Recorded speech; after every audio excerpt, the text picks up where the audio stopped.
In the third part of my talk, I will be speaking about the comments of some of the non-Muslims. There are many non-Muslims that have commented on the Prophet, who is the mercy to humanity. Time will not permit me to speak about all. I'll just mention a few.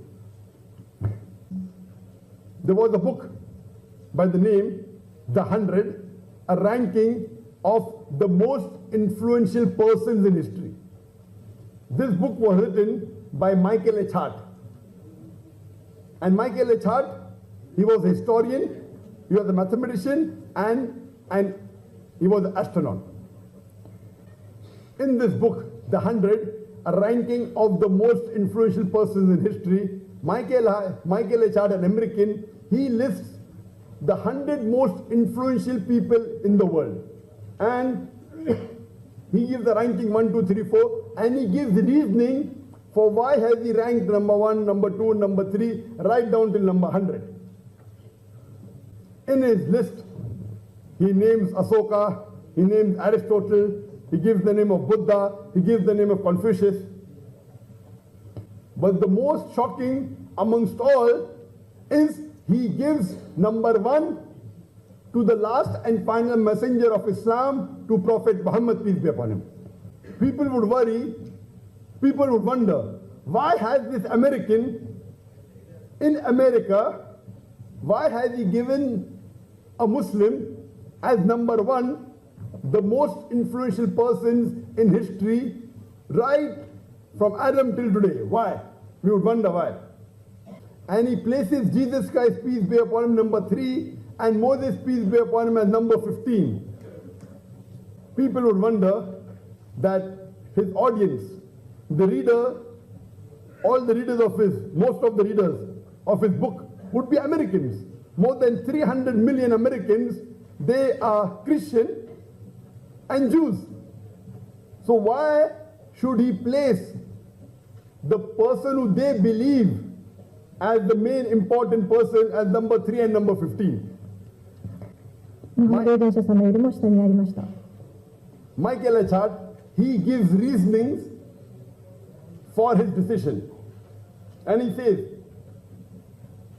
that Christianity is approximately double of Islam. When he wrote the book a few decades earlier, that Christianity is approximately double of Islam, but Prophet Muhammad has been responsible for the development of Islam much more than Jesus Christ, peace be upon him, has been responsible for the development of Christianity. He says there are 2 reasons. Jesus Christ, peace be upon him, he was responsible for the ethics and the moral perspective of Christianity. And St. Paul, he was responsible for the theology of Christianity and in proselytization and in setting the rules of Christianity. Whereas Prophet Muhammad, peace be upon him, he was responsible for both. He was mainly responsible for the development of the theology of Islam as well as the ethics and the moral perspective of Islam. He was also a proselyter, and he was the person who established the rules and implemented the rules of the religion of Islam. That is the reason Michael H. Hart, he places Prophet Muhammad, peace be upon him, number 1, Jesus Christ, peace be upon him, number 3, and St. Paul as number 6.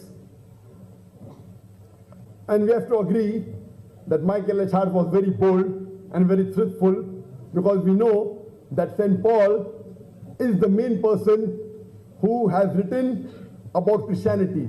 And more than half of the New Testament is written by St. Paul. Out of 27 books of the Old Testament, 14 books have been attributed to St. Paul.